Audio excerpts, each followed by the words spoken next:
What's up, everyone? It's Denise. Welcome to Speak Now Pro Wrestling. Today, it is the August 25th edition of AEW Dynamite, and we have quite a bit to get into because today was the official AEW Dynamite debut of none other than CM Punk. Last week, this past Friday, AEW Rampage was an absolutely nuts show. So this is literally coming off of the energy and everything that went down on Friday's show. So I think that a lot of people were looking forward to seeing what CM Punk was going to do, what he was going to say, and how they were essentially going to follow up from all of the momentum and all of the buzz that they garnered from Friday's Rampage show. And so we got that to talk about. We got a pretty interesting match made for Chris Jericho that we need to talk about. We got AEW All Out. We officially have 8 matches announced for that show. We got matches announced already for Rampage this week, next week's Dynamite.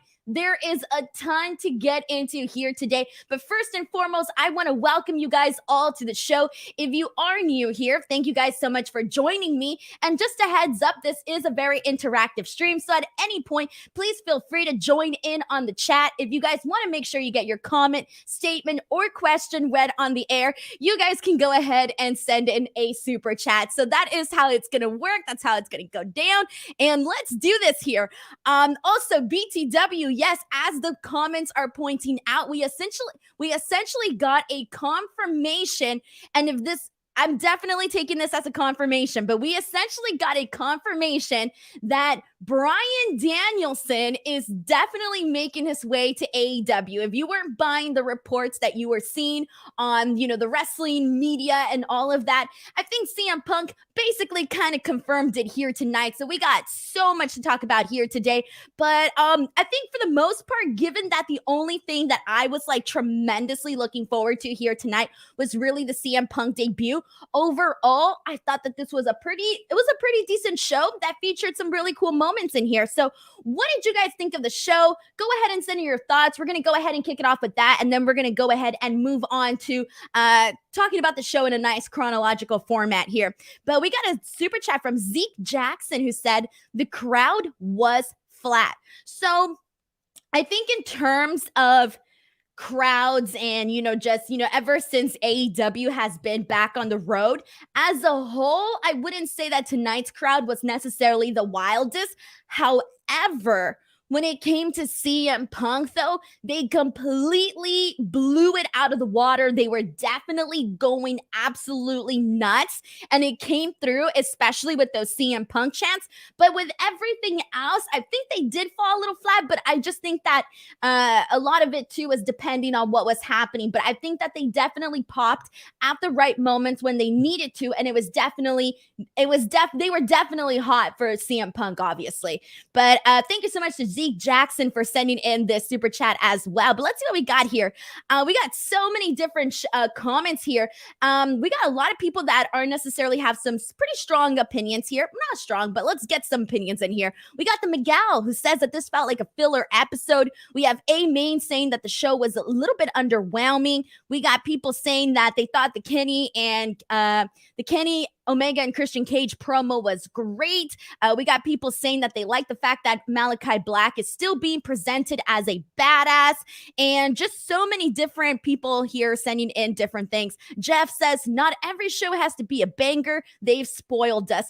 I feel like that always happens. Every time AEW doesn't put on an A++ show, we always have people that are like, all right, we get it. Not every show has to be a banger. And we do get it. But because they have consistently been putting on A+ shows, I think we do expect it. So every time the show is, a little bit below an A, I think people do have, some comments about that. But I would say it was perfectly fine for a show that I think, yeah, it was fine. And again, we'll go into we'll go into more details as we progress, everybody. But we got more people saying that they felt that it felt like a dark episode, and Buzzer Beater saying there wasn't as much energy that they felt tonight. Wow, this is very interesting, guys. And let's see what else we got here. We got a comment from Ray Mungus who says, I enjoyed the show, but its heavy reliance on all-out story building was a bit misguided, hot off the CM Punk debut. We got a super chat from Colette Adam who says, Red Velvet needs more serious polishing. Dude, I am a Red Velvet stan. I am a fan of Red Velvet, and I actually kind of have to disagree a little bit with this comment just because I do think that she's going out there and that she's doing a phenomenal job. Like, in terms of the women that aren't, yet at that Britt Baker level and that I think could get to a really high level on the roster, Red Velvet is definitely that person. I actually see more upside in her than some of the other women that they're pushing. That's how much I like Red Velvet. It's a compliment to Red Velvet there is what I'm trying to get at here. So I don't think she needs obviously, yeah, she's going to benefit from getting better, and that's only going to happen with, doing more matches and being in there with more experienced workers. But I think in terms of in her comparison to some of the other women on the roster, I would not rank her nowhere near the bottom of that. We got a super chat from Malcolm Mitchell who says, Arn blocked Black Mass with one arm, legendary. I was actually not a fan of this, and I will talk about that later, but I'm sorry, I can't buy Arn Anderson blocking the Black Mass. I was not a fan of that, and that was the one thing I wasn't a fan of. But guys, this is a democracy. You're allowed to be a fan of something. You're allowed to not be a fan of something. I appreciate different opinions as we go through here. But thank you so much to Malcolm Mitchell for sending in this super chat as well. And we got so many different comments here. Taylor Cannon says, I enjoyed this show better than Raw by a mile. And the Miguel says that we're definitely spoiled. Pomi Wrestling says it was a fine episode. I didn't mind it, but I think they should have done something special for the new fans who tuned in to see CM Punk.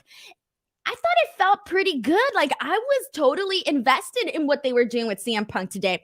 Again, we'll get to that in a second. But we got an awesome super chat from Reggie Simmons. Thank you so much to Reggie, who says, here's to another classic episode of Speak Now Pro Wrestling. Guys, I'm nearly, okay, at the end of September, beginning of October, I'm going to hit my 100 episodes of Speak Now Pro Wrestling. So I'll probably be doing something big for that. But thank you so much to Reggie Simmons for sending in that awesome super chat that we just got in here. We also got another awesome super chat from Daniel Zambrano, who says, Orange Cassidy, Matt Hardy over-delivered.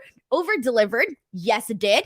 Varsity Blondes, Lucha Brothers was great. Jamie Hayter was tremendous. Mox, Eddie, Darby match was so fun. Punk promo was awesome. Don Callis rules. Last bit of the show, lost steam. Daniel, I love it. Thank you so much for getting in all your thoughts here on this super chat. I gotta agree with a lot of what you said on here. Definitely agree with a lot of what you said on here. All right, but let's go ahead and do this, guys. We're gonna jump into the opening match of AEW Dynamite for today, and it was none other than Orange Cassidy versus Matt Hardy. So here we go. I think in terms of matches that I was looking forward to, this one was it was there, right? But I have to say, I definitely agree. I think it over-delivered. I wasn't expecting all that much from this match. I was expecting it just to kind of be there. In fact, I think it might have been one of the best matches of the night. I'm looking, hold on. Let me make sure before I say that. Hold on. Let me scroll really quickly and see if I'm positive in that comment. And yes, I am positive when I say this now because I just wanted to be reminded of the rest of the show. Orange Cassidy versus Matt Hardy by far was my favorite match of the night. I thought it was a very fun opener. We saw them kick this match off with a little bit of comedy, and you're going to get that in an Orange Cassidy match. You got Matt Hardy essentially doing the delete, but at the same time, Orange Cassidy is doing his very unenthusiastic kicks to Matt Hardy. So this is a really fun difference of energy because you have Matt Hardy just very aggressive doing the delete sign. And then you have Orange Cassidy, who you guys all know is the most chillest dude.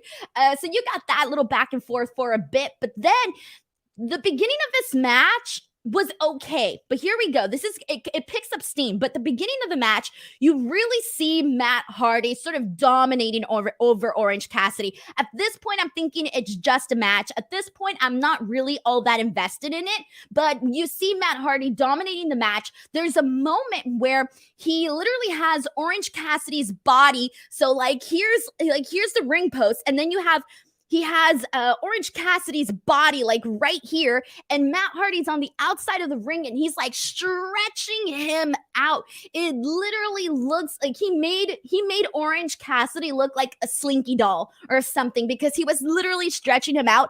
Oh, I love that. I think it's because Orange Cassidy is like, his body, like it's a little. It looked more impressive when he was in that position. So I was a fan of that. Afterwards, so one of the things that I do want to get at here too is that, as you guys all know, Orange Cassidy is over. He is over with the people. So Matt Hardy was generating some good heel heat during the first portion of this match. But then Orange Cassidy ended up getting the upper hand once he got Matt Hardy with a tope suicida, and then he hits him with a crossbody, and then he hits him with a DDT. He goes for the pin, but it ends up being a 2 count. And then this is where I kind of got a little confused here, because I noticed right away that Orange Cassidy was bleeding, and I thought Orange Cassidy was the one that was busted open. But then it was later on that I realized that it was Matt Hardy who was busted open, because the guy was just like gushing blood all over his face, and I don't even think I realized exactly when that happened. And like I said, I first thought that it was Orange Cassidy, and then the camera pans to Matt Hardy, and I'm like, damn, that guy is bleeding buckets. Like, he literally looks like a pizza right now. So then we move on. We see Orange Cassidy hit a senton on Matt Hardy, and then he starts to, he goes for the twist of fate on Matt Hardy, but Matt Hardy is able to stop it. And so Orange Cassidy ends up hitting him with an elbow drop. And then we see Orange Cassidy hit the twist of fate, but gets a 2 count again. But then he is able to eventually finally get the win here, guys. And I was a fan of this match. Like, immediately after we saw the tables turn and we started to see Orange Cassidy sort of get the momentum, get the upper hand here, the match started to speed up a little bit. I thought that this was a really, really fun opener and match of the night here. So what did you guys think about Matt Hardy, Orange Cassidy? Go ahead and send in some thoughts here, and I'll go ahead and read them here. Let's see what else we got here. I'm going to go through a couple here. Oh, thank you. Everybody's letting me know when he got messed up. So Andrew Caw says Orange's crossbody nailed Matt on his face. Is that when was he busted open already before that point? All right, I'll probably have to double check that, guys. Oh, thank you. Everybody's saying it was the crossbody that essentially opened up Matt's nose. Thank you. I was not fully completely sure there, so thank you so much for sending that in. But we got a lot of people here saying that they thought it was a really fun match. We got a comment from Giselle who says, I chuckled when Matt took time to pick up the money on the ring. He's in there picking through Orange Cassidy's pockets. I thought that was a really awesome moment there as well. And so let's see what else we got here. This one is from Tina Miller, who says, I thought the Orange Cassidy gimmick would get old quick, but he has stayed interesting and fun. Glad to be proven wrong. I agree, Tina. Like, I feel like Orange Cassidy, like the first time anybody is introduced to him, you're like, oh shoot, like this guy's funny. And then you start to see it a little bit more, and you would think like, okay, it's getting old now. But I would say there hasn't been a moment where I felt, okay, I'm over this now. Like, there hasn't been a moment like that for me, which is good, because you do not want that to happen, because that's like literally his whole shtick. So you're going to want that to stay hot for sure. And then there was something else that I wanted to add here. Yes, about Orange Cassidy. So with AEW Rampage and the CM Punk debut last week, one of the things that I was like heavily looking into, because I was sharing all of these like informations and tidbits on social media and all of that, I was sharing the numbers and the impact that the CM Punk video had on the AEW YouTube channel. And I did not realize this until I was looking this information up, that first of all, the number 1 most watched video is about Orange Cassidy. And then you have like a couple of the other videos, like a couple more that were all about Orange Cassidy too. And I was like, damn, this guy is so over, and I didn't even realize it until that moment. So sue me, I was a little late to realize that. But either way, I thought that was impressive. Like, you're looking at the top 50 most watched AEW YouTube videos, and a lot of the top videos have to do with Orange Cassidy. So shout out to Orange Cassidy on there, guys. And all right, I'm gonna go through a couple more comments here, and we got one from Daniel who says the visual of Matt picking up the money was such a great heel move. We got B33 our dad who says Orange was awesome, love the finish, perfect choice to start a show that a lot of people were likely watching. Exactly, because we didn't really know if they were going to kick off the show again with CM Punk, which I'm glad they didn't, because they already did that at Rampage. So you obviously want to switch it up just a little bit. So I was definitely cool for that. We got a comment from Real Sam Fines who says, Denise, if I can be honest, over the past few months, I've gone from who the fuck is Denise Salcedo to I can't wait to watch Speak Now. Hell yeah. Okay, so first and foremost, guys, I get it. All right. Like, I get the stigma of like being a woman and talking about wrestling and not being taken seriously. And I kind of have like a, strange personality. I get it. I know that a lot of people takes a second for them to get used to me, but I get so happy because a lot of people tell me stuff like this where they're like, oh, I didn't really want to watch you, or I didn't really like you in the beginning, and now I'm a fan of your show. That makes me very happy, and I appreciate the honesty. So thank you so much for the very kind comment. I take it as a compliment. Really, I do, guys. I made you guys turn. Think about it. Think about who's like one of the most over people on AEW. That is Britt Baker. All right, Britt Baker wasn't always over. Like, girl worked hard and she eventually did, and look at her now. So like, it's a process, guys. It's a process. But anyways, here we go, guys. Let's go ahead and move on. So there you go. Opening match between Orange Cassidy and Matt Hardy was a hit. All right. After this, we got a quick promo from Malakai Black, and this is essentially just him saying that he warns Brock Anderson and basically tells him that he's going to give him out. He gives him a chance to get out of this match, and then he basically says that he is going to take out anyone associated with the Nightmare family, and based on what we saw later on the show, it definitely seems that he is doing that. Now, the thing I do want to get with Malakai Black right now on this promo is we've probably seen now since Malakai Black came into AEW, I'm going to say maybe like 2, 3, 4 promos now. I don't have the exact number, but the number one thing that I want to put across here with Malakai Black is one of the things that I would like always complain about on SmackDown and on Raw when he was on both of those shows, where I would be like, man, Malakai Black comes out and he says so much that I don't even understand what he's saying at some point.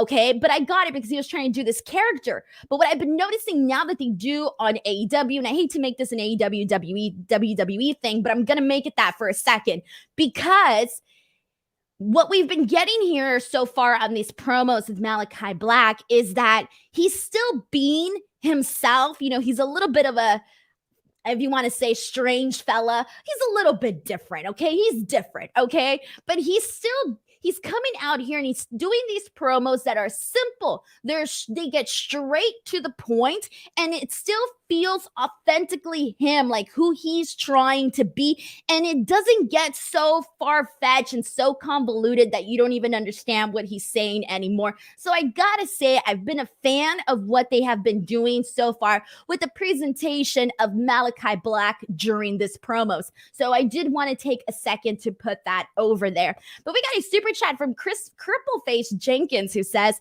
we love you, Denise. Great wrestling commentary. I appreciate it. Thank you very, very much. You have no idea.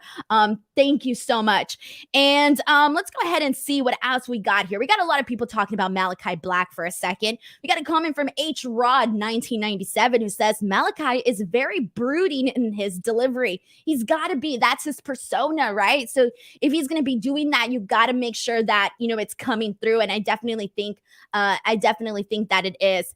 And Robert says, Denise, you're moving through this episode fast. I tend to do that, guys. I tend to do that. All right, so here we go.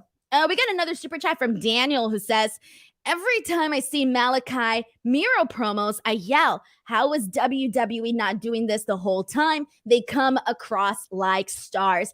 I saw it more in WWE, obviously, with Miro, because Miro was over for a very long period. And so I already knew that Miro was going to be good with the promos.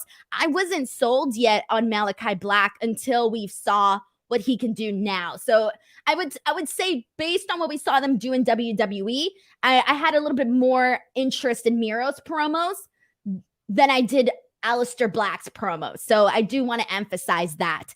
And let's go ahead and move on here. But we got another super chat from Mark Shields, who says, I look for you. I don't care if it's on Fightful or F4W Online. I go where you are, Denise. Thank you guys so much.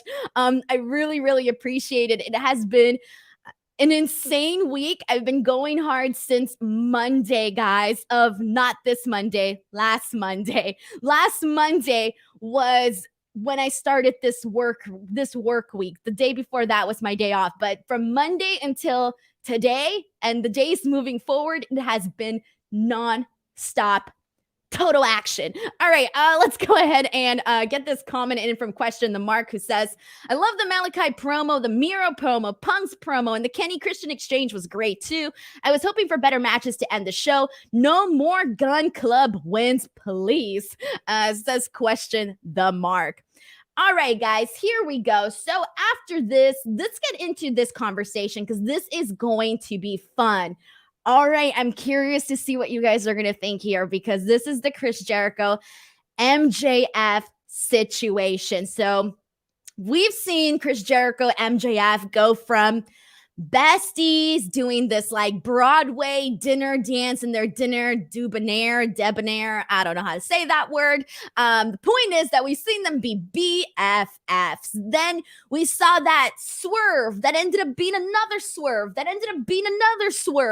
when you saw the breakup of MJF and Jericho in the Inner Circle, and he forms the Pinnacle. Then you see a lot of the Pinnacle versus the Inner Circle. So we get that story for a while.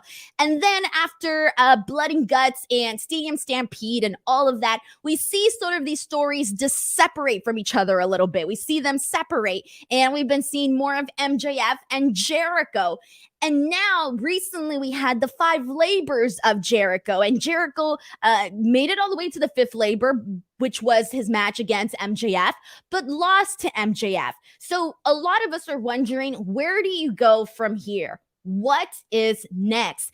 And here we go. This is what's happening next. So Jericho comes out and he starts to basically say that, he's basically saying that this is not over, and he's telling MJF that he wants another shot, and that he basically doesn't give a damn about what happened with him tapping out, that he wants to continue going after MJF.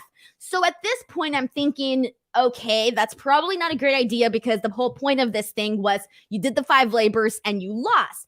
But you know that Jericho obviously has to have a match at All Out. MJF has to have a match at All Out. Who are they going to have a match with? You're going to have them have a match together. So I think we all knew that some way, somehow, we were still going to be getting MJF versus Chris Jericho at All Out. But I don't think a lot of us knew how exactly they were going to go ahead and weave it in, considering that Jericho lost that 5th labor. So I'm thinking here, like, where are they going with this? And then I started to sense it. And once I started to sense it, Chris Jericho started to say it. So Jericho starts to offer a proposal to MJF, and not a proposal like the one that you saw with Index, a different kind of proposal. He proposes to MJF one more match. He wants one more match against MJF at All Out. And the second he said that, I knew where he was going with this. So Jericho starts to say that if he can't beat MJF, that he no longer belongs in AEW, that he would feel like he is no longer Le Champion, and that he can't be wrestling on AEW.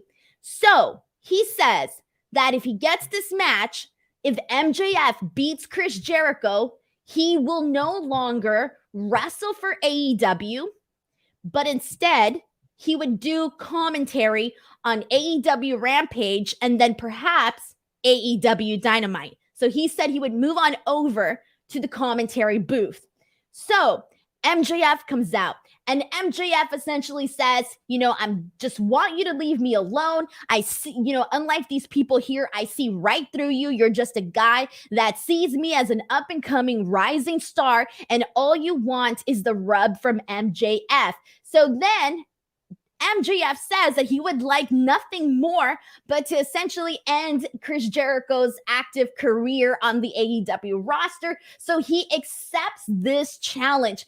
And so at AEW All Out September 5th, we are going to get MJF versus Chris Jericho with Chris Jericho's AEW in-ring action wrestling career on the line. So if Jericho loses, he can no longer ever wrestle on AEW again, and he will be shifting over to commentary. Now, I don't even know where to go from here because this is a big thing, okay?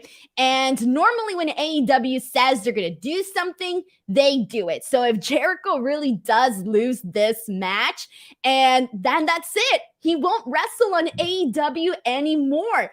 And obviously, the key word here is really AEW. He can, still wrestle. If he chooses to wrestle somewhere else, then so be it, right? But with AEW, that would be it. And I will tell you, I kind of got a little dang, I kind of got a little sad during this. Jericho's my all-time favorite wrestler. So I was like, oh my God, I kind of started to feel a little sad about this. But the way that the story is being told and everything that has gone down, I really do think that the right call is to have MJF win this match and essentially retire Chris Jericho as an active wrestler on the AEW roster. Now, what do you guys think about this? Because I feel like a little bit of us might be torn on this because I'm sure there are still other matches that we want to see Chris Jericho face off against other guys on the AEW roster. But at the same time, the way that this story is being told, MJF should really be winning this match. So send in your thoughts, send in your opinions, because I'm quite frankly just a little bit torn. Really, I am. We got a super chat from Christopher Marino who says, I'm done with MJF Jericho. Remember when this was Inner Circle versus the Pinnacle? Are they even a thing anymore? They're never together or act like it. No, they've definitely been separate now. There hasn't been as many, Inner Circle segments together with all the guys together. Pinnacle a little bit more, but not so much as before. So it isn't very heavily pushed on the show, I guess you can say. But I'm not tired of MJF Jericho because I can't, the reason why I can't necessarily be tired of MJF Jericho, and this is the reason why, it's because of the mic work. The mic work between both of these guys, it's good stuff. No matter what, it's always good stuff. So that's the reason why I don't hate it or I'm not tired of it necessarily, because you're going to get good stuff when it comes to them bantering with each other back and forth. And I'm a fan of that. But let's see what else we got here, guys. We got so much stuff, so many different comments here. We got Chanel of Punk who says, let's be real, Jericho isn't going to lose. There's a part of me that thinks he's not going to lose. But again, story-wise, I think he should lose. But at the same time, I'm like, dang, I don't want him to lose. This is a whole complicated situation, guys. This is not a black and white situation. There's layers here. I'm not completely sold yet on what I want to happen here. We got Main who says, I think MJF is the one who should retire the GOAT, excuse me. Should retire the GOAT. That would be huge for MJF. Yes, it would. And I think a lot of us kind of felt like it was leading to this in the first place. This is not, I've seen rumblings of people predicting this, on social media, on this chat. So it's necessarily not something that a lot of people didn't see before. And H-Rod 1997 says, well, time for Jericho to make an impact. And we got so many people here that are saying that Jericho is going to lose. JT098 says Jericho has done his job. He helped put AEW on the mat. We got a comment from I Am Ronald Vince, who says they are really pushing MJF to a megastar, badass heel caliber of a superstar. He will once again win against Jericho at All Out for sure. And Wrestle War says Jericho can win since MJF already beat him many times. That is why part of me thinks that Jericho might not lose, because MJF has beaten him. You saw him essentially throw him off of that, that stage at that cage at Blood and Guts. You saw him just beat him last week, made him tap out. So you can't necessarily have Jericho lose too much. So I could also see this argument in which Jericho could be getting a win here. But then again, I just don't know what is going to happen. I really, really do not know here. And let's see what else we got here. We got a comment from Anthony Esquibble, who says, have MJF win and let Jericho commentate and still be the leader of the Inner Circle. We have a comment from Trusty Whale, who says Jericho challenging someone for the title one more time, and if he loses, he retires maybe next year. I think that is what they'll do. Again, I still think that there's a lot they can do with Jericho there, and there's still a couple matches that I would definitely want to see. I'm definitely not rushing the guy out the door is what I'm trying to get at here. And Church of Platinum says Jericho is good on commentary, but gets carried away sometimes. He doesn't have the broadcaster's voice, but his lines, his one-liners are very, very spot on and hilarious. He just doesn't have the same delivery, which is why I think some people are like not necessarily crazy about having him full-time on commentary. But it is what it is, and that's going to happen either way. So let's see what else we got here. Question the Mark says he likes Jericho on commentary. Usually he was a little loud and obnoxious through Rampage debut. Needs to tone the volume down. See, that's the thing. Like I said, again, he's got all of the one-liners. He brings a lot of character and he adds to the storylines. He really, really does. It's just that it stands out because he doesn't match all the other people's voices or necessarily what you're used to hearing on commentary, which is, again, that broadcasting voice. And you don't get that with Jericho. You're getting something different with Jericho on that end. And all right, let's see what else we got here. I'm going to go through a couple more comments. This one's from Reductive92, who says, quote, I'm torn as well. I'm honestly not sure how to work around it, beat around the bush with booking. He either wins or loses. It feels more serious because it's not the other company's half-ass booking, says Reductive92. Oh, I feel so bad, guys. I feel so bad. All right, let's see what else we got here. All right, I'm going to go ahead and move on from this. And let's see what else we got here. So we'll find out what goes down with Chris Jericho. Obviously, we still got how many more? Let me see. We got one Rampage, another Dynamite, and then another Rampage. So we got one Dynamite. No, we got one Dynamite left and 2 Rampage episodes left until AEW All Out, if I'm counting my weeks right. So we still got a little bit to see where the story is going to end up and all of that stuff here. Alrighty, after this, let's get into the AEW Tag Team Championship Eliminator Tournament. So we had Varsity Blondes, Griff Garrison and Brian Pillman Jr. taking on the Lucha Brothers, Rey Fenix and Penta El Cero Miedo. And this one here, I didn't really know who was going to win. I think for the most part, we all sort of cohesively decided that Jurassic Express is the team to go, is the team to get the win here. But in terms of the entire tournament, but for this particular match, we do end up seeing the Lucha Brothers advance here. This match was fine. I thought it was good. I thought both teams looked good. I didn't think it was a blowaway match. Like, I thought it was going to be just a little bit better, but it was fine.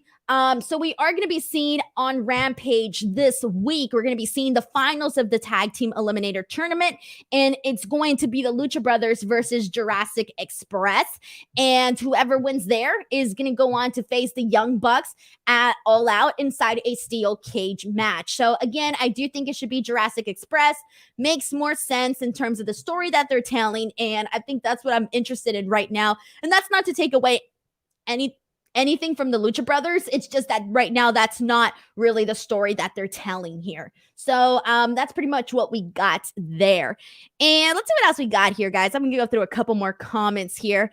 And I think for the most part, people are just putting over the Lucha Brothers and so many different, all of these teams really, guys. When it comes down to it, the AEW tag team division is definitely stacked. definitely stacked here. Eddie A says, I like the Varsity Blondes. Pillman Jr. Is developing well. Dude, and they're over. They are so over. Like, you can tell, like, the people love them. We got a comment from SD Jones who says, I was happy that the Lucha Brothers didn't fall for the Young Bucks tricks. Smart baby faces. Love to see it. Love to see it too. I'm a fan of all of that stuff. And let's see what else we got here. We got so many comments on this.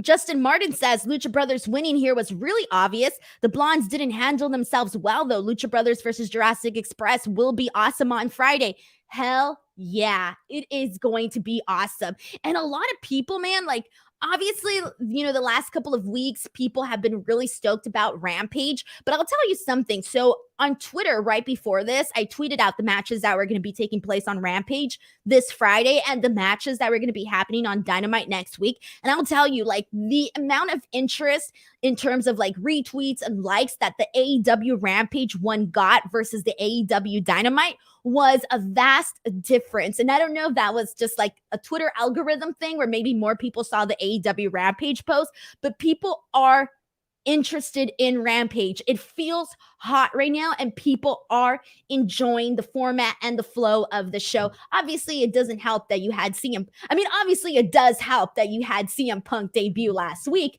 but still, people are interested in Rampage. And again, given a show on a Friday during that time slot, that late time slot, I mean, that's not that, easy to sell people on, but I guess it's working.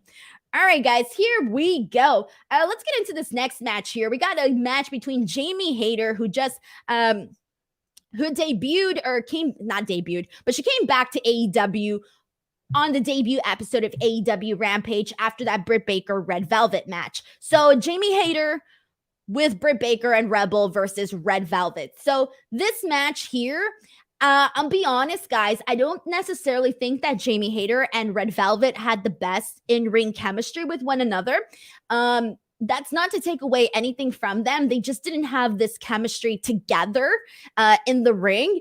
And the thing I do want to put over here, though, is that Red Velvet literally bumped like crazy throughout this entire match. If you go back and watch it, you just see the girl like literally just bumping left and right. So I do got to give her kudos for this. So I wanted Red Velvet to win this match because I kind of feel like she's somebody that, again, like I mentioned earlier on this stream, I think she's somebody that can definitely be one of the top women on AEW, as the years come, etc. I think she could be one of those people. But so I wanted her to win because, she's coming off of this, red hot match that she had with Britt Baker on the debut show of AEW Rampage. And, she was also part of that Shaquille O'Neal match and basically all of that. So she's coming off a lot of that. And I feel like a lot of times what we've been seeing with Red Velvet is that they push her, but then she goes 3 steps forward and then they have her. She takes 1 step forward and then they have her take 3 steps back. So I wanted her to get the win so we wouldn't see her take those 3 steps back. But even though she didn't get the win here, I didn't hate it. And the reason why I didn't hate it or nor necessarily mind it was because before the commercial break and during the picture-in-picture, they had Britt Baker essentially attacking her out on the outside of the ring. So it was essentially like Red Velvet was going up against 3 other people, So she was definitely outnumbered in the situation. So with her losing, I almost felt like she was protected. And then also given the fact that this is Jamie Hayter's first match back,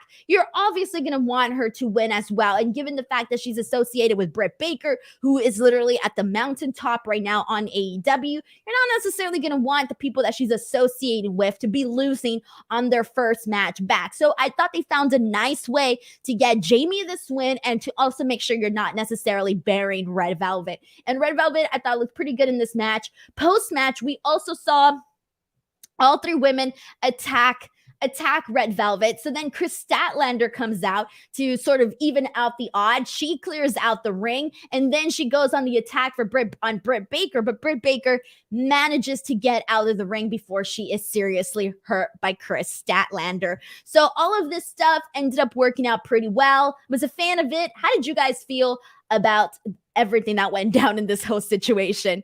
Let's see. We got a super chat from Gotham Guy who says, I really like Jamie Hayter tonight. She's strong, physical, and has showmanship in the ring. Even though she's in line with Baker, she still stands out. Thank you. That is a really good line there. I think you're definitely right. Right now, given the fact that, again, like I said, Britt Baker is on the mountaintop and she's got a pile of charisma stacking on top. She's got charisma on top of charisma on top of charisma, really. She is somebody that if you're going to stand next to her, you might be overshadowed. Obviously, Jamie's not at the same level as Britt Baker in terms of like, just that level that Britt Baker's on, but she's not being overshadowed either. She's being her own person. So that definitely does help her out. So yeah, I think you make a good point here, Gotham guy. Thank you so much for sending your thoughts in on this super chat. I really appreciate it. And let's see what else we got here. We got so many different stuff here. And this one is from Carney Business, who says, I love Red's ragdoll physics in the match, but that moonsault was rough and straight out of Botchamania. Yes, so the standing moonsault was a bad spot because she completely missed it and the camera caught all of it. So that part did not look good. It did not look good. Everything else I thought was perfectly fine, but that one spot did definitely take a little bit away from her because it was very, very obvious. So that was unfortunate. Bloody Blues says Jamie Hayter looked great and strong. Red Velvet has improved, but still needs to get more consistent. That moonsault fail was embarrassing, and her dives looking safe. Thankfully, Jamie took all the impact. I didn't feel necessarily that way about her dives, but again, the moonsault one, that one was necessarily that was not a good one for sure. That was not a good one for sure. So I do agree on that one there. And we got another comment from Question the Mark who says Hayter is a strong female heel boss they needed in the division. And we got a lot of people here who really like Jamie. This is great. A lot of people are really putting over.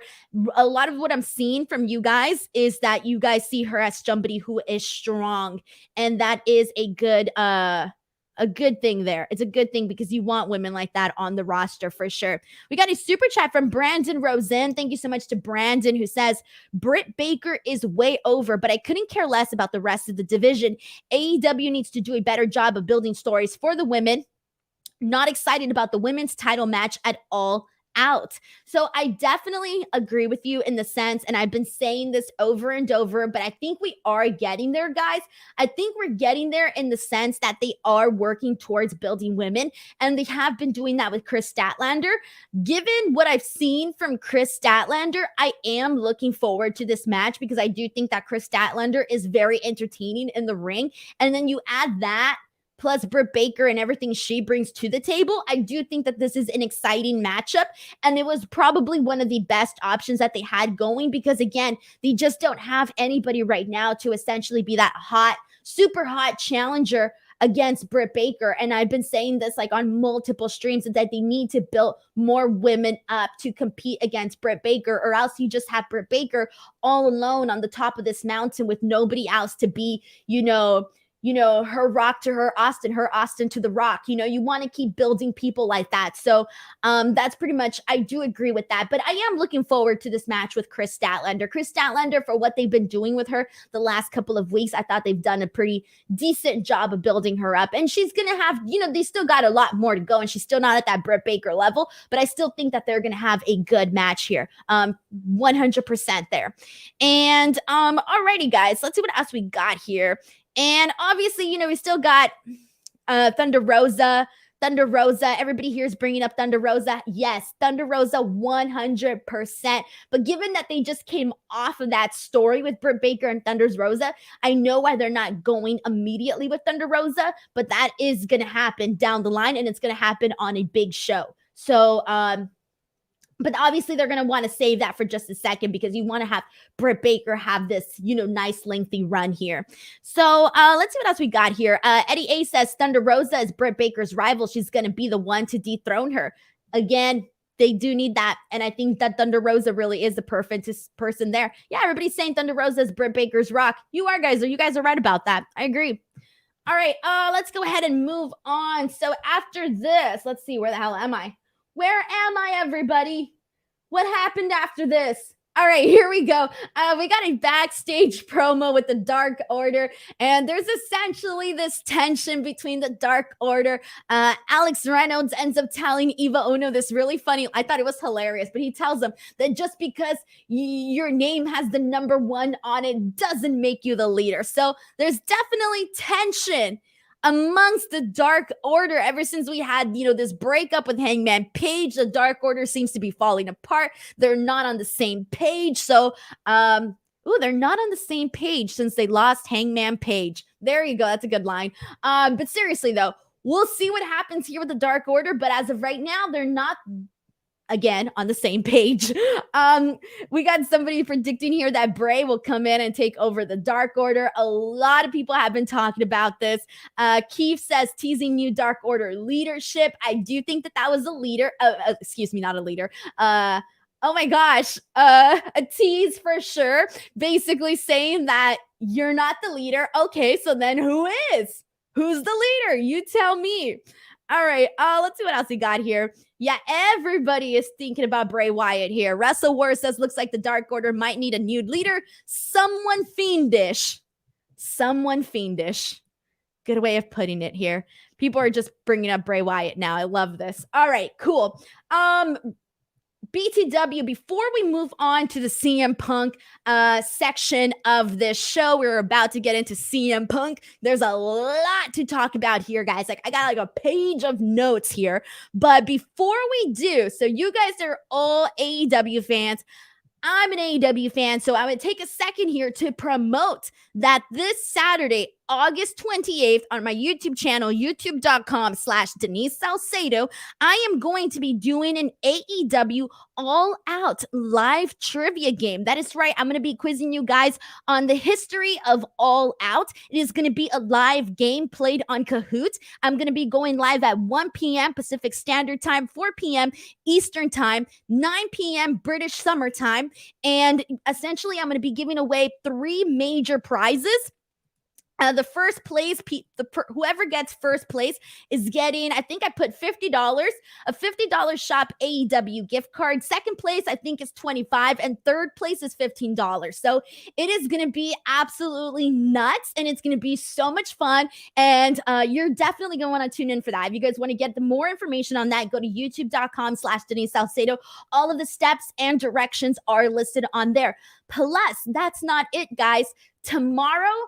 Tomorrow, check my Twitter account, because at a certain time, I don't know what time yet, but sometime around when I wake up, I am going to be posting a major giveaway. In fact, my biggest giveaway of all time.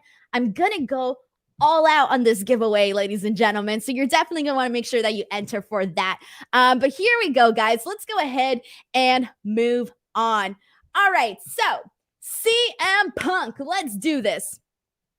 All right, so Tony Schiavone comes out and introduces CM Punk. Also, one of the things that we learned is that Tony Schiavone was in the talks. He was essentially in the works of introducing CM Punk when he first made his debut on Rampage, but they ended up switching things up, and they ended up doing it the way that they did it. Cool. I'm actually happier that they did it the way that they did it. But today he comes out, he introduces CM Punk, and CM Punk comes out, and he comes out to these massive CM Punk chants.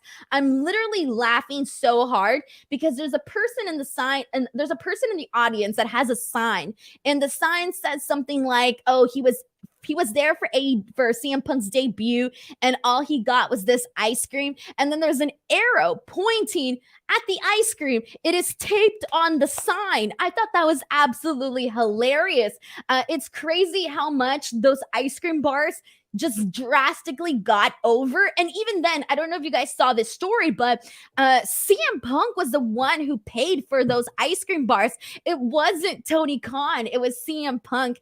I thought that was fantastic, but whatever. Let's get into this. So there's CM Punk chants are so loud. Tony Schiavone asked CM Punk a question, and CM Punk looks at him and he's like, I don't even know what you just said, because the chants are so loud that he didn't even hear the question.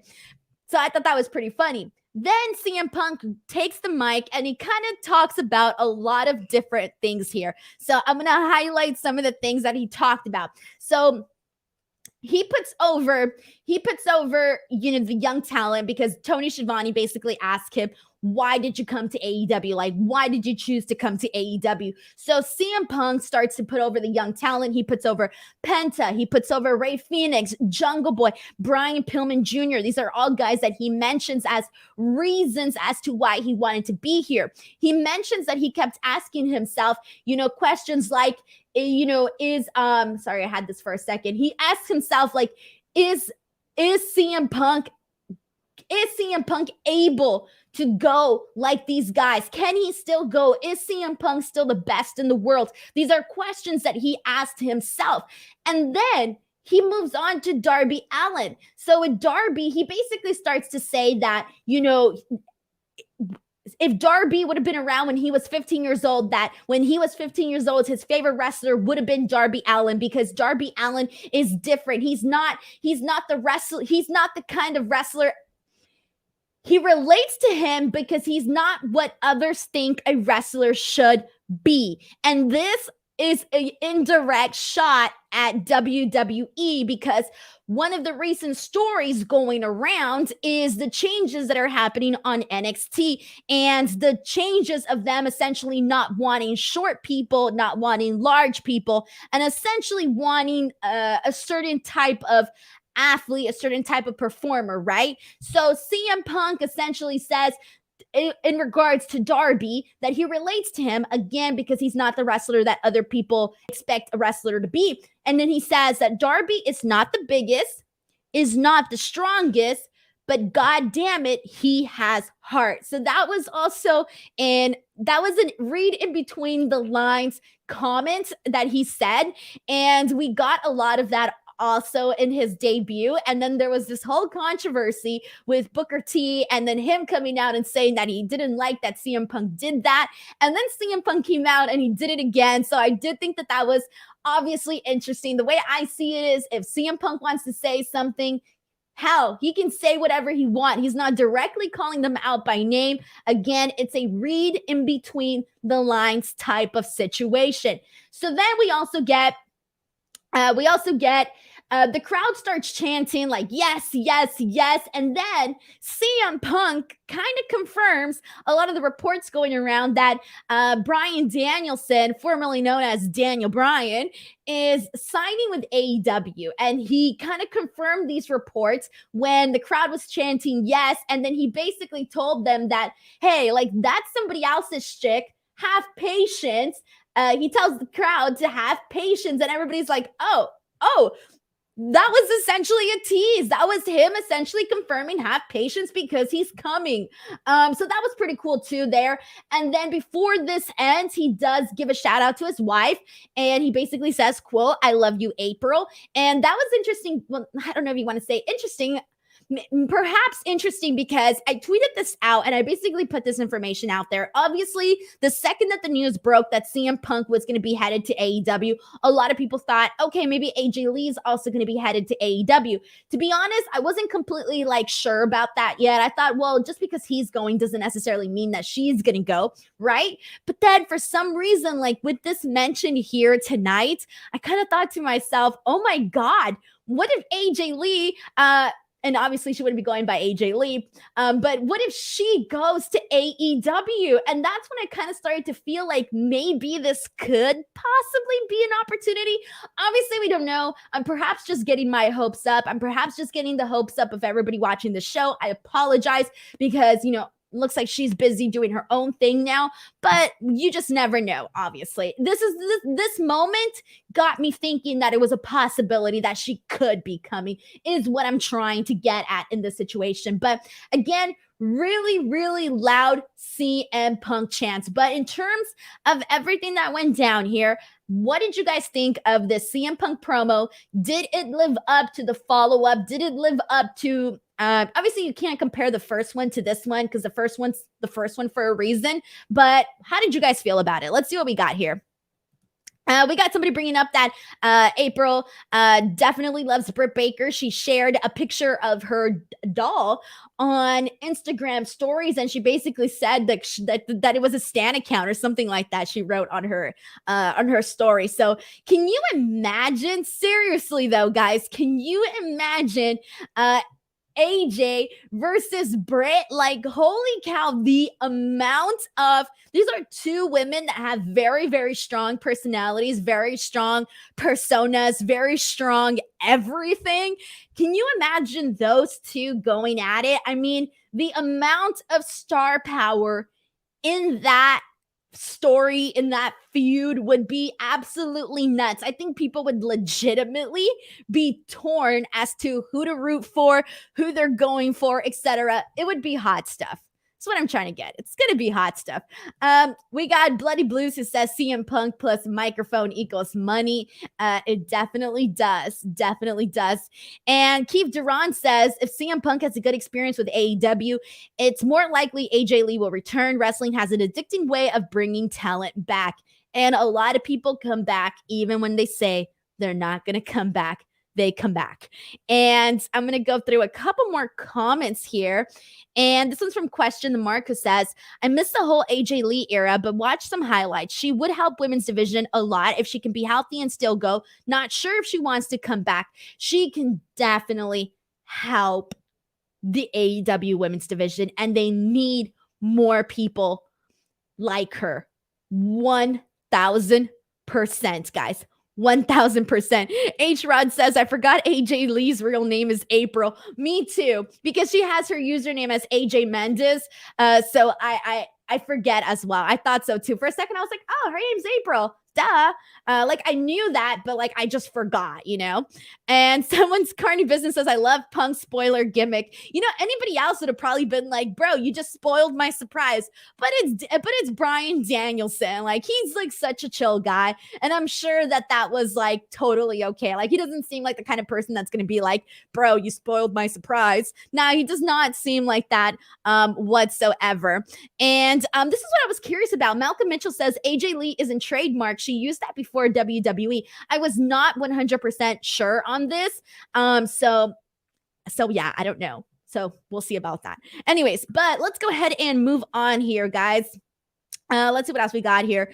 So much good stuff. BTW, if you're watching the replay on this, let us know what you thought about CM Punk's second promo, his AEW Dynamite debut. And it is going to be exciting too to see what kind of number this show gets, because the last 2 weeks for AEW Dynamite, they have been under that 1 million mark, and not by a lot though, by like they missed the 1 million mark by like a little bit too. And so I'm curious to see, and I do think again that they will hit that 1 million mark, because people are going to want to see like, okay, AEW, like he obviously the main debut is the most important one, right? But at the same time, AEW Dynamite is AEW's flagship show. So I feel like there has to be I feel like they have to be over that 1 million mark again. I don't know how the rest of the card might affect that. We'll see. We'll see about that. All right. And let's go ahead and jump into, we had Jon Moxley, Eddie Kingston, Darby Allin versus the Wingmen. And before I get into that, we do have a very kind super chat from Robert Bailey Jr. Thank you so much, Robert. Robert says, All Out is so stacked. Do they even have room for Malakai Black, Dustin Rhodes? What match do you feel will be a sleeper hit with the card construction thus far? So let's get into that, actually. I'll come back to this match here, but because Robert sent in such an awesome super chat, I might as well address this now. So the upcoming current card, the card for AEW All Out, the current lineup as of this moment is AEW World Championship match between Kenny Omega and Christian Cage, CM Punk versus Darby Allin. We have the AEW Women's Championship match, Dr. Britt Baker, DMD versus Chris Statlander. Then we have the AEW Tag Team Championship match. This is going to be the Young Bucks versus either Jurassic Express or Lucha Brothers in a steel cage. We'll find out this Friday who. We have Andrade El Idolo versus Pac. We have MJF versus Chris Jericho. Again, if Jericho loses, he'll never wrestle in AEW again.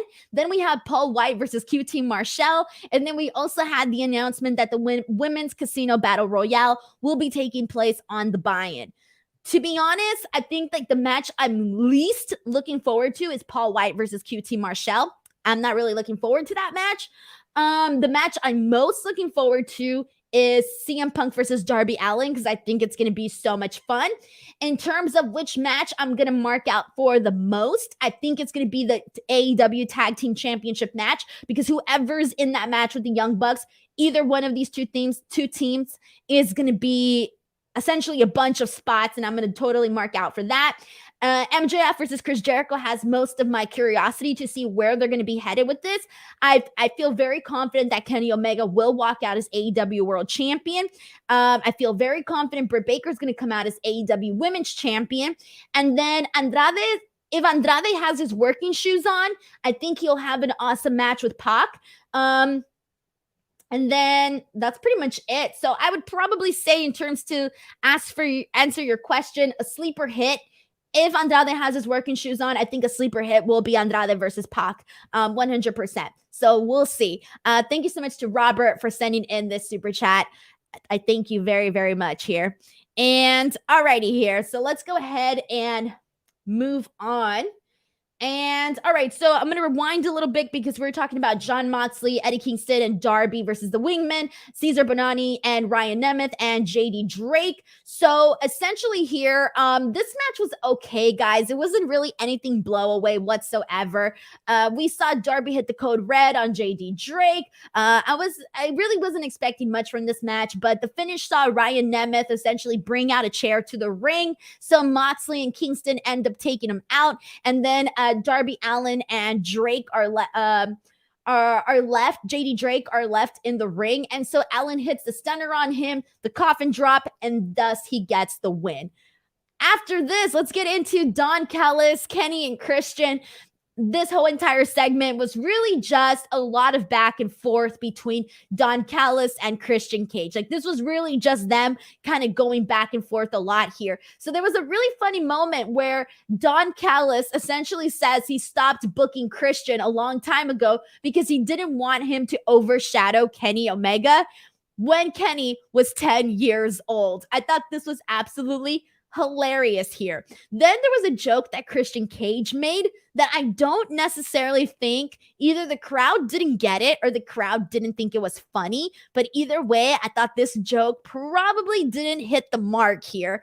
And this was Christian Cage essentially making a joke about Callis manipulating a 10-year-old boy, and then Kenny still letting it happen as an adult. I thought that the joke did not go over well, because I didn't really feel like people reacted to that joke. But either way, it happened. So that was pretty much like the highlights of this here. And like I said, or I didn't say this yet, but on Rampage, we are going to be seeing Kenny Omega and Brandon Cutler versus Frankie Kazarian and Christian Cage coming out of everything that happened during this segment here. Alrighty here. So also we got, I'm going to go through, let's kind of go through a couple of your comments here, actually. We got Iron Ice Corey, who says that Don Callis makes him laugh every show.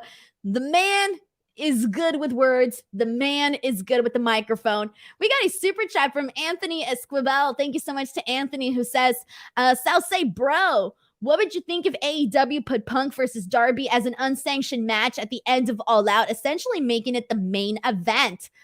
I would love it. I would not mind it whatsoever, because even though, like, I always like, see, I'm a little, it's like sometimes, like, I always like the hottest match to be, or like the hottest feud to be the main event. But I also love the idea of always having the championship match at the main event, because it's the championship.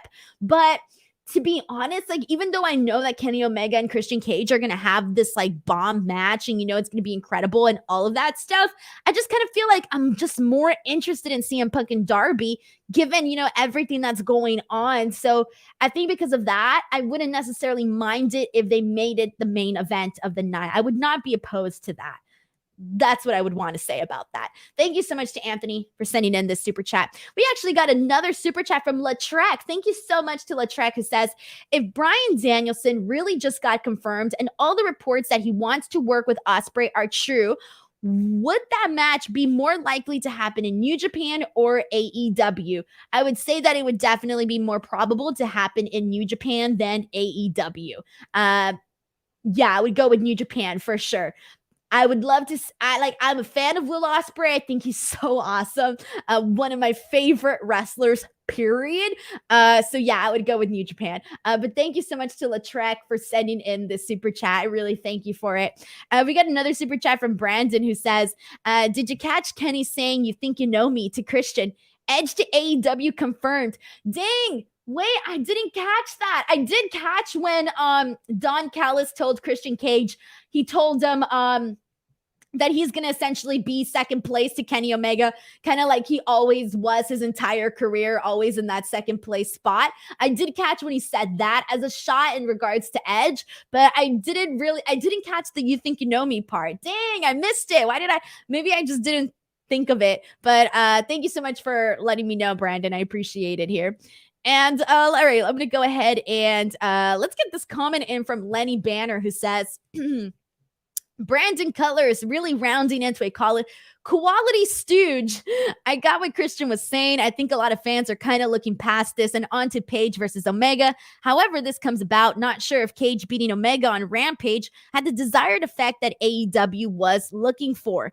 And I think in terms of, the way that I said this after that Christian Cage Kenny Omega match, the way I saw it was this was a match that people this wasn't their top pick for what they wanted to see at All Out for Kenny Omega. But I think that in terms of desired effect, I think that it did work because they gave you a preview of what you're going to get at All Out. Does this feel like an incredible must-see match? I wouldn't necessarily say that.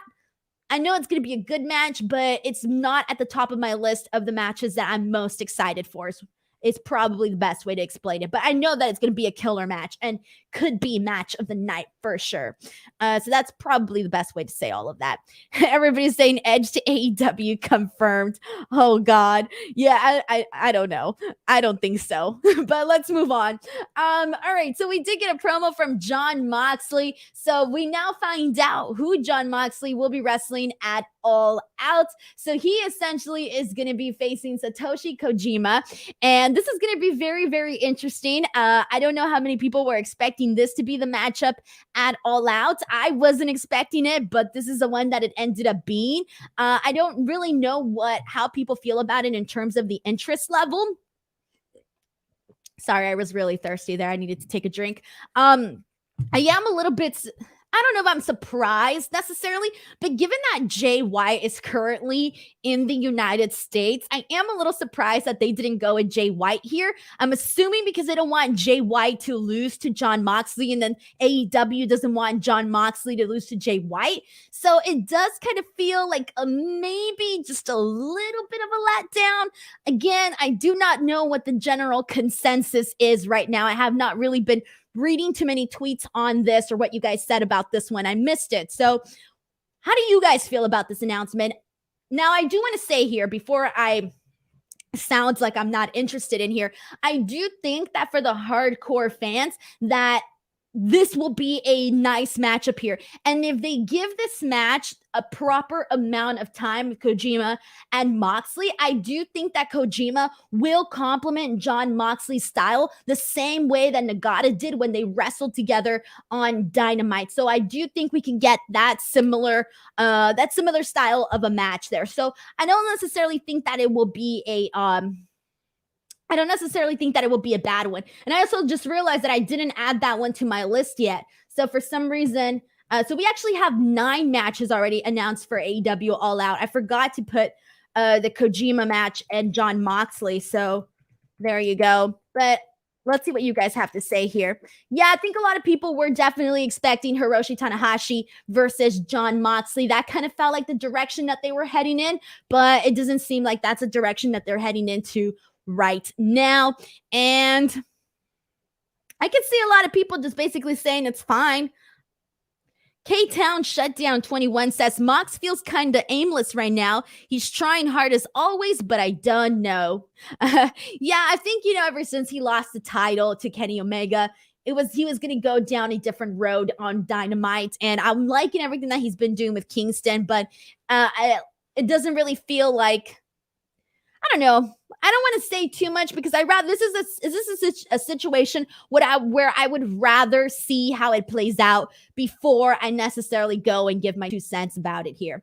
But let's jump into Dan Lambert, ladies and gentlemen, because Dan Lambert, he is an interesting fella. When he comes on the microphone, this man grabs your attention. Now, I've been sort of seeing mixed thoughts on Dan Lambert. I feel like some people don't necessarily love the guy, and I think some people appreciate him for what he is and what he's bringing to the table. I'm a fan. I gotta say this right now. I'm a fan. I'm a fan of what he's coming out and what he's saying, because it's very it's polar.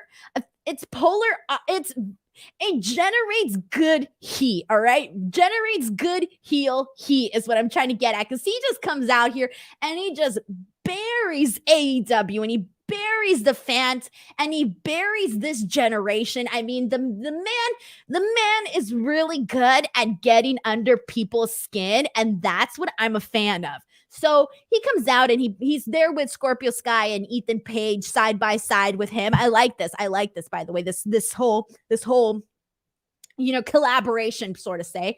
But he basically says that the number one rule to business is making your customers, giving your customers what they want, because they're your clients. That's the number one rule for business. And that he didn't realize that AEW was doing just that. And then in doing so, he starts to bury everybody, because he says that AEW is giving them a 12-year-old dorky looking gymnast. And he's talking about Sammy Guevara here. He's giving that to the AEW fans because that's what they want to see. He then says, I think this one was about Orange Cassidy, where he says, the lazy douche with sunglasses.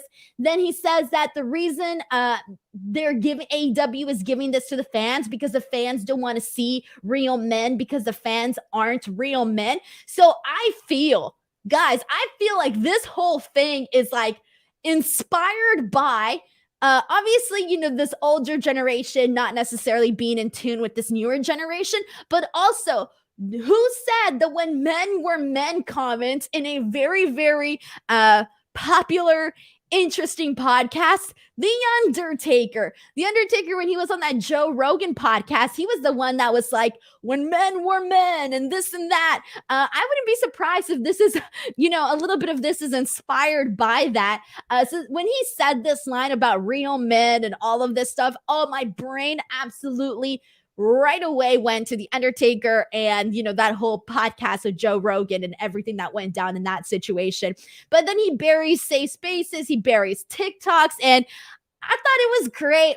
I know a lot of people are going to be bothered by this and are going to be bothered by him and what he had to say. But again, it generates good heel heat, and I was a fan of this.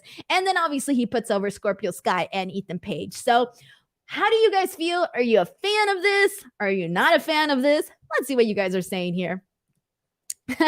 Wrestling with Art says that Lambert should manage the Acclaim. He did mention them too. I think it was the last one where he said about the whole the rap and people being soft and all of that stuff here. So yeah, I do remember all of that stuff.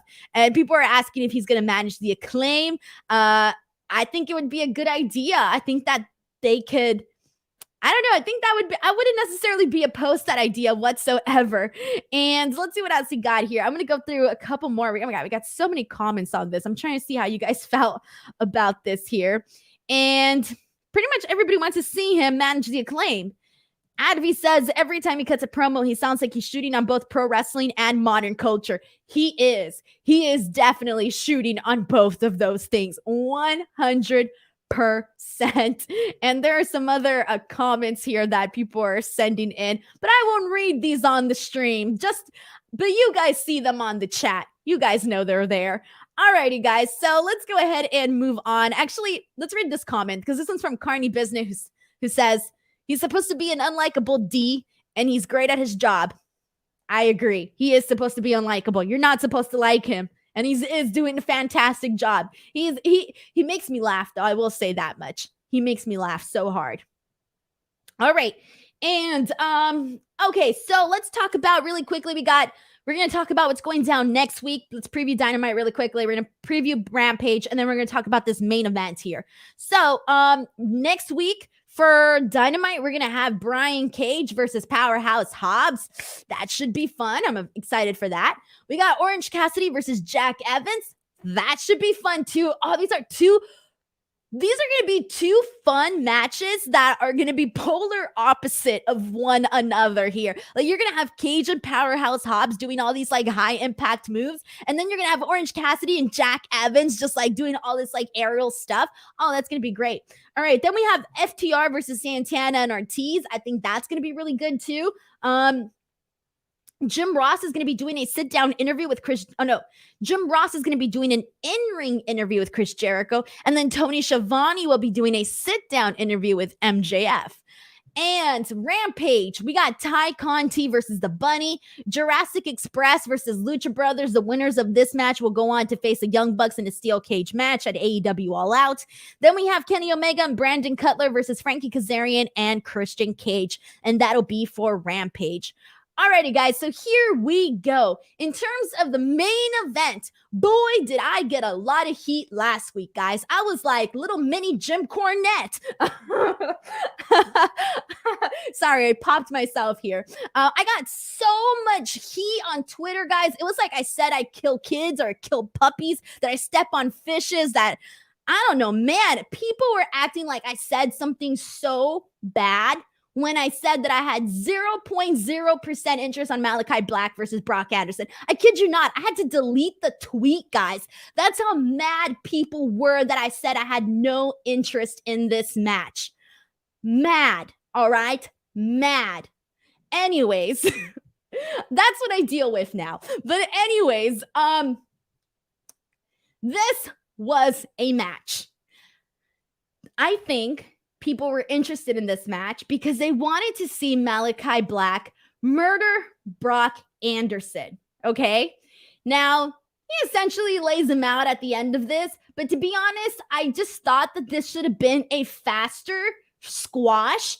I thought that the crowd, they lost the crowd. I'll be honest with you. I didn't think that the crowd was nearly as hot during this match. And we did mention this at the top of the show. And I just think people really wanted to see him kill Brock Anderson and kill him fast. But he didn't. This was just there. In the end, he does, give him a killer kick in the face, and then he's out. He goes for the win, and that's it. But in terms of it wasn't the best squash match that I've seen, and I thought it went too long. Then post-match, we see Malakai Black get a chair, and Arn Anderson, so he's about to attack Brock Anderson, who's already laying down cold on the mat. He's already out. Poor guy. He's done. Arn Anderson gets in the way. Obviously, he's bound to do that. He gets in the way, and then this is what I did not like. Malakai Black goes for the black mass, and Arn Anderson blocks it. That was not believable. That was not believable. He shouldn't be blocking the black mass. So then I wrote Alistair. So then Malakai Black gives him a low blow, essentially kicks him right in the, area, and then he ends up getting him with a black mass afterwards. I think it should have just been the one black mass. Bam, that's it. So these guys are both laid out in the ring, both Arn Anderson and Brock Anderson. And then post-match, we see Lee Johnson. He comes down and he stares down Malakai Black, and Malakai Black leaves. Now, this is where I want to say here. So I think that the whole Brock Anderson, Arn Anderson thing could have just been an angle on the show versus a match, and that the match should have been with Lee Johnson, because if I'm being honest, there's more upside to Lee Johnson here out of both guys. So I think they should have reversed this, and clearly we're bound to see Lee Johnson versus Malakai Black. But either way, it was what it was, guys, and I think that was it, guys. That was the show. Let's see what you guys are saying, guys. Let's see how you guys felt about this here. Our Rig says arms don't block kicks, excuse me. Keith Duran says Arn's the enforcer. Badass all day when it's not a cheap shot. We see so many comments here, guys. Wrestle Wars says Denise was just upset that Black didn't finish Brock off with the chair since she hates so much. I don't hate the guy, guys. That's a little too harsh. But I can say that I'm not interested in something without people losing their minds, but it happened. and I got heat for it. It happens. Everybody gets their day. Yeah, I'm about to turn into Dan Lambert and be cutting a dang promo exactly like Dan Lambert here. Let's see what else we got here. We got so many different comments on here. Sam3 says Malakai needs the Miro push. I think he's getting a proper push. They've been doing a good job with Malakai Black for sure. And I Main says, why Malakai Black doesn't kill Lee Johnson too? He's not at the same level. He's gonna kill him soon. He is. That's where they're heading at too. Corey just says that he's gonna be his next victim. Yeah. Patrick says, what does Arn do to have that much power in his right arm? 0210 says Denise loves the Andersons. You heard it here first. I do not. And let's see what else we got here. I'm gonna go through a couple more comments. This one's from Iron Ice Corey's, who says it was all awkward. Black trying to do the whole segment with green guys and a retiree. Should have had Dustin out there to help out. Again, this could have been an angle, guys. It could have been an angle, or it could have been like a more entertaining squash match. And Adby says, no, we have to make it a meme now. Denise inexplicably hates Brock Anderson. Pass it on. Oh, dear Lord. Malcolm Mitchell sends in a super chat and says Arn wouldn't get caught twice with the same thing. Thank you so much to Malcolm for sending in this super chat here. And then Joseph Boza says this match wasn't that good. No, it wasn't. Thank you, Joseph Boza. You're allowed to have an opinion. I'm allowed to have an opinion. The next person after me is allowed to have an opinion. We need to make it okay to have opinions, everybody. Let's see what else we got here. And some really hilarious comments. Carney Business says Dustin should have done the run-in instead, and it should have been in the middle of the card. Yeah, I agree too. I was a little bit surprised when I saw that it was the main event. I really was a little bit surprised there. But there you guys go. That is our show, ladies and gentlemen. I really want to thank you guys so much for coming into the show and chatting with me here about AEW Dynamite. So as you all know, I am live 3 times a week. I kicked the week off here with NXT, and then my second show, Dynamite. I will be back on Friday to talk about Smackdown and Rampage, and this Smackdown is going to be pretty awesome because we got the return of Becky Lynch, we got the return of Brock Lesnar, so it's going to be a whole lot of fun. And then also we have AEW Rampage. I already announced the matches that are going to be on there, so that's going to be good. And then that's pretty much that.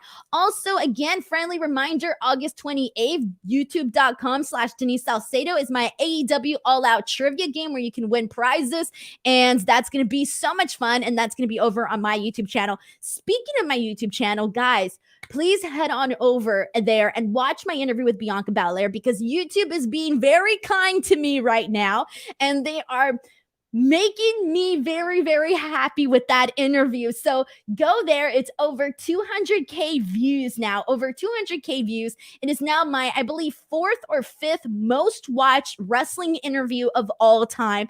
So go there, check it out, and check out some of the other interviews that I got up there. I also uploaded a new video today showing you guys an inside look into the SummerSlam tryouts. If you guys want to get a glimpse of how that all looked and how all that went down, that's also up on my channel, amongst interviews with Nikki Bella, Nikki Ash, Damian Priest, so many people. You can find them all there.